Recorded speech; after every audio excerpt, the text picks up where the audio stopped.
السلام علیکم ناظرین، میں ہوں آپ کا میزبان ایم رضا اور آپ دیکھ رہے ہیں ٹی پی نیوز۔ اچھا ناظرین، ہمارا آج کا موضوع ہے، اس میں 2-3 موضوع ہم شیئر کریں گے آپ سے۔ ایک تو نئے چیئرمین نیب کی تقرری کے حوالے سے بات کریں گے، ایک پھر جو شہباز شریف کا اس وقت جو ایف آئی اے کے اندر کیس چل رہا ہے اس کے متعلق، پھر نواز شریف کی جو ویکسینیشن جعلی طریقے سے وہ کی گئی ہے یہاں پر، اس کے جو کچھ حقائق ہمارے سامنے آئے ہیں کہ نواز شریف صاحب تو لندن میں ہیں لیکن یہاں پر ان کے نام پر ویکسینیشن کی گئی، نہ صرف ویکسینیشن کی گئی بلکہ ان کا سرٹیفکیٹ بھی جاری ہوا۔ تو یہ 3-4 موضوعات ہیں ہمارے پاس۔ تو ناظرین، اس میں آپ کو بتاؤں کہ جو نواز شریف صاحب کو ویکسینیشن لگی ہے اس میں وہ کوٹ خواجہ سعید لاہور کے اندر ایک ہاسپٹل ہے، اس میں نواز شریف صاحب کو لگائی گئی، اور نواز شریف صاحب کا جو شناختی کارڈ ہے وہ اس کو استعمال کیا کسی نوید نامی شخص نے۔ بقول P T I leader Shahbaz Gill صاحب کا کہنا ہے کہ اس میں یہ ہوا کہ یہ جو نوید نامی شخص ہے یہ اس وقت تو جرمنی فرار ہو چکا ہے، تو اس کے جو سہولت کار تھے، جو ملازمین تھے ہاسپٹل کے اندر، 2 نام سامنے آئے ہیں شہباز گل کے بقول کہ ایک کوئی عادل ہے اور ایک ابو الحسن ہے، اور یہ جو ملازمین ہیں دونوں یہ مسلم لیگ نون کے ورکر ہیں۔ تعلق محترمہ مریم نواز کے حلقے سے ہے، تو اس پر مسلم لیگ نون کے کسی بندے کا کوئی رد عمل بھی نہیں آیا، یا اگر کوئی اس میں کوئی جھوٹی بات، اگر انہوں نے شہباز گل صاحب نے اتنا بڑا الزام لگایا تو ظاہر ہے ان کے پاس عدالتوں کے دروازے بھی تھے، یہ کہیں نہ کہیں اس بات کو کلیئر کرتے، لیکن اس پر مسلم لیگ نون کے کسی لیڈر کی طرف سے کوئی بیان نہیں دیا گیا۔ تو اس میں اب یہ ہے کہ حقائق کیا ہیں، چونکہ یہ تو مسلم لیگ نون والے اندر سے بہتر جانتے ہیں۔ تو میرا نظریہ یہ تھا، میں نے پچھلا پروگرام بھی اس پر ایک پروگرام میں کہا تھا کہ دیکھیے سیاست اپنی جگہ پہ ہے، لیکن الزام، اگر سیاست کے اندر الزام لگتے بھی آتے ہیں لیڈران پہ، لیکن الزامات کا انداز اس طرح کا ہونا چاہیے کہ اس میں کوئی نہ کوئی صداقت ہو۔ شہباز گل صاحب نے بڑے بھروسے کے ساتھ یہ الزام لگایا۔ پھر اس کے بعد جناب اگر ہم آ جاتے ہیں شہباز شریف کا جو کیس ہے، 25 ارب روپے کا کیس ہے ایف آئی اے کے پاس، تو اس کے اندر کافی سارے ان پر ایف آئی اے نے الزامات بھی لگائے۔ انہوں نے ایف آئی اے کے ایک افسر کے ایک سوال کے جواب میں کہ آپ یہ بتائیں کہ آپ کا جو بزنس ہے، آپ کا کاروبار آپ کے کون سے بیٹے چلا رہے ہیں؟ تو اس میں ظاہری بات ہے سلمان شہباز تو پاکستان میں ہوتے نہیں ہیں، وہ تو لندن ہوتے ہیں، تو یہاں پر رہ گیا حمزہ شہباز صاحب۔ تو شہباز شریف نے اس میں ایک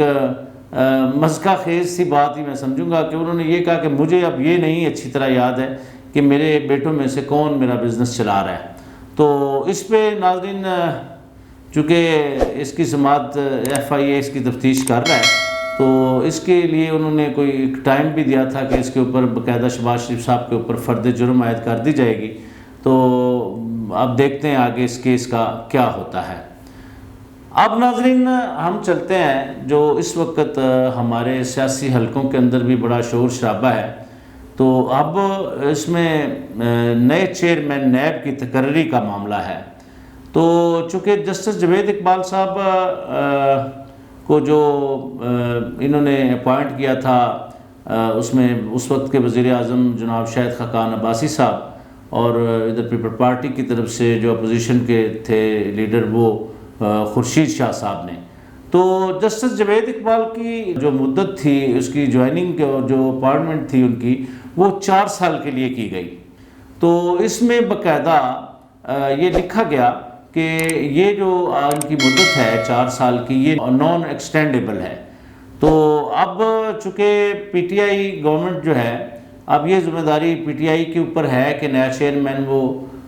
کس طرح لاتے ہیں، تو ان کی جو مدت کو ایکسٹینڈ کرنے کا معاملہ بھی چل رہا ہے۔ چونکہ وزیر اعظم پاکستان عمران خان کا یہ کہنا ہے کہ چونکہ یہ ایک معاملہ اس طرح کا ہوتا ہے کہ نیب کا جو چیئرمین ہے اس کے لیے اپوزیشن کا باقاعدہ ایک مشاورتی عمل ہوتا ہے، اس مشاورتی عمل میں ایک بندہ تجویز کیا جاتا ہے جو کہ مطلب ایک طرح غیر جانبدار بندہ ایسا لایا جاتا ہے جو کہ کسی کے پینل پر نہ ہو۔ تو چونکہ اس وقت ایک وزیر اعظم ہاؤس کے اندر وزیر اعظم کی زیر صدارت ایک میٹنگ ہوئی اسی معاملے پہ،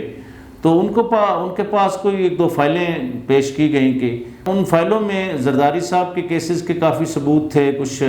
شہباز شریف صاحب کے بھی کیسز کے کافی ثبوت ان کو دکھائے گئے کہ یہ چیزیں ان کے اوپر یہ ثابت ہوتی ہیں، جس پر محترم وزیر اعظم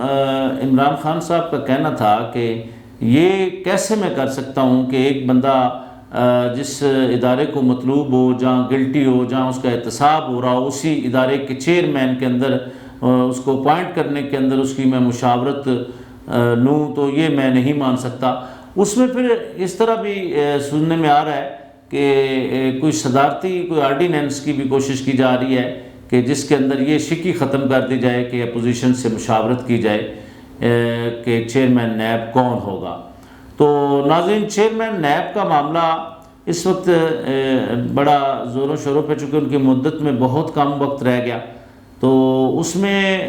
کچھ 4 نام زیر غور آئے ہیں۔ تو ابھی چونکہ یہ مشاورتی عمل جاری ہے، تو جیسے ہی ہمارے پاس اس کی کوئی نئی اپڈیٹ آئے گی تو ہم آپ سے لازمی شیئر کریں گے۔ تو اسی طرح کی انفارمیٹو ویڈیو کے لیے